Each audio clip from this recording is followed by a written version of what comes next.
Amanat dari leluhur Sunda yang disebut lamun hayang hejo kudu hejo, artinya mau bagaimana kita bisa menanak nasi, bisa bersewaspada pangan kalau lingkungannya rusak. Itu udah benar kan?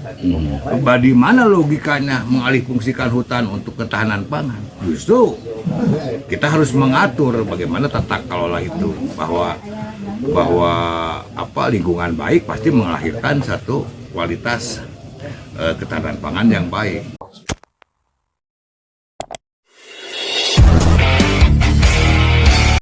Kan apakah pengelolaan hutan kita ya, yang kita tahu bahwa kondisinya sekarang sudah hampir sebagian besar rusak lah ya.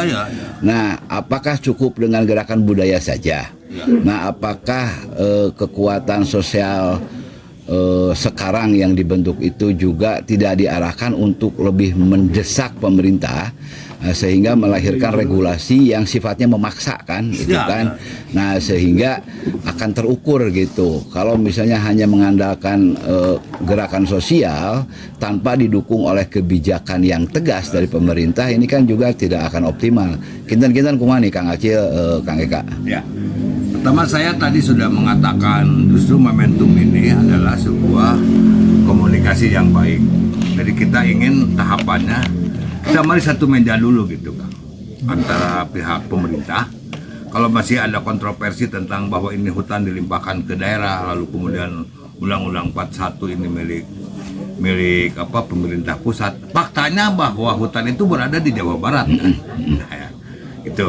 Dan yang tergantung dan mendapat manfaat baik positif maupun negatif kan masyarakat Jawa Barat. Jadi sudah seyogyanya saya kira Pak Gubernur ya, kalaupun PJ lah, ini kan PJ panjang Kang, bulan Oktober mungkin Februari. Tadi kita mendesak hari ini untuk bisa satu meja bicara.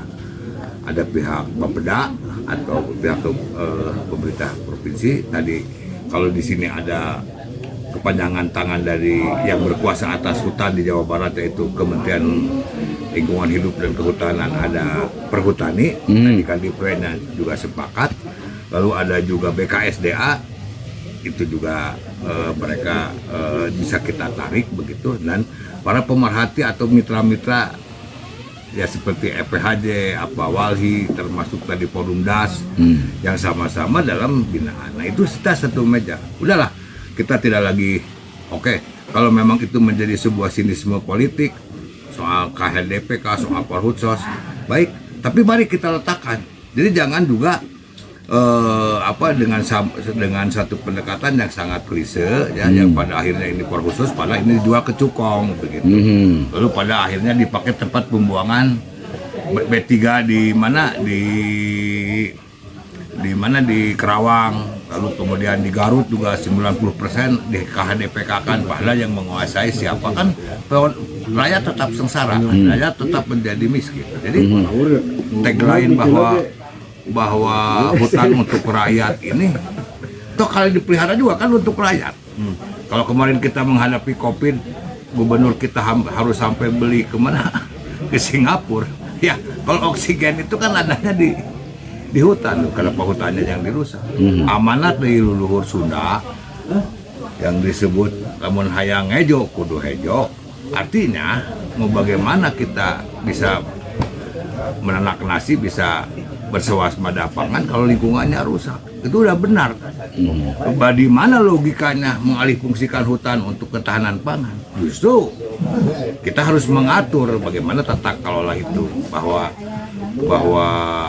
lingkungan baik pasti melahirkan satu kualitas ketahanan pangan yang baik. Jadi logika itu saya kira yang harus diluruskan. Karena itu perlu sebuah pemetaan. Nah, pemetaan ini mari kita sepakati bersama. Jadi jangan seperti sekarang KBU ya izin Bandung Utara tetap dijalankan, lalu dengan istilah ini jadi daerah kuning. Apa sih? Ya, tinggi mana antara perda provinsi dengan mana di Cimenyan ini, misalnya dengan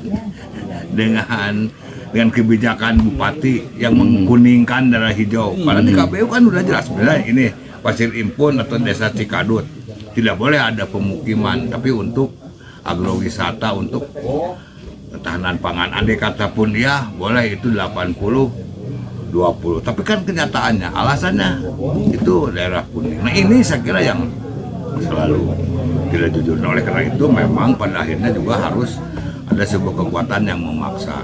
Nah untuk itu aparat menurut saya, udahlah, pelaku kejahatan lingkungan harus diperlakukan secara keras. Ya, sebab kalau ini tidak berbahaya untuk masa depan kita. Itu pertanyaannya kan seperti yang tadi, apakah ada kemungkinan nggak mengingatkan mereka supaya kita ini ada dalam kesadaran bersama, dan kita harus merevitalisasi semua potensi agar pergerakan membangun kembali hutan kita bersama-sama. Tidak ada hari ini, tidak ada, saya tidak melihat. Jadi mungkin namun jadi gede mah pasti pada nyokot gitu. Nah inilah jadi yang saya sampaikan tadi, bahwa karakter kita ini belum sampai ke sana. Jadi kalau ada perubahan-perubahan dalam hutan kita, ini akibat dari kurangnya perhatian dan tanggung jawab kita di dalam masalah hutan, masalah lingkungan, yang dampaknya nanti mungkin baru kerasa di depan. Ini yang saya sangat sesalkan, terutama barangkali juga untuk teman-teman media. Ini harus jadi perhatian bersama. Ini tidak bisa hanya satu kelompok ini aja. Ini harus bersama. Ya, harus bersama. Makanya saya baru menyebutkan ini harus jadi gerakan sosial budaya. Bersama. Nah Kang Acil, Kang Eka, ini kan kita punya momentum politik ya yang hangat nih ya. Setelah pilpres, pileg, sebentar lagi pilkada. Apakah momentum ini akan dimanfaatkan ya menjadi isu titipan? Ya isu titipan. Isu utama yang dititipkan ya ke para calon-calon pemimpin. Bahkan kepada partainya. Nah itu bukan hanya itu, Kang. Kita akan mendesain dalam waktu dekat rumusan nomor senior EPHJ ini kepada presidennya akan datang. Udah jelas jawabannya. Kemarin kalau kita evaluasi jujur bahwa hutan telah dijadikan komoditas untuk kepentingan dan itu jelas. Perhutsos begitu sporadisnya. Lalu yang klaimnya siapa? Di belakangnya dan ruang besar kita bersama sebagai makhluk Tuhan untuk bisa selamat dan berlindung. Tapi waktu itu tidak hanya terbatas hutan di Jawa Barat, tapi juga kesatuan yang menyambung di Pulau Jawa dan Nusantara. Tapi saya ada keterbatasan waktu itu ya, saya kalaupun tenaga saya masih dimungkinkan dengan kawan-kawan hutan Jawa. Jadi teman-teman sekalian, lahirnya gagasan Forum Pengamat Hutan ini bukan ecek-ecek atau sembarangan, tapi datang dari sebuah inspirasi dan gugahan daripada senior Pak Kang Acil Bimo diantaranya, Kang Abdul Hakim dan para aktivis dan senior hutan lingkungan yang lainnya. Nah, mangga Kang Acil, barangkali ada sebuah fatwa ya dari Kang Acil, bagaimana pesan untuk anak bangsa, untuk generasi yang akan datang dalam kaitan dengan hutan kita hari ini. Mangga Kang Acil.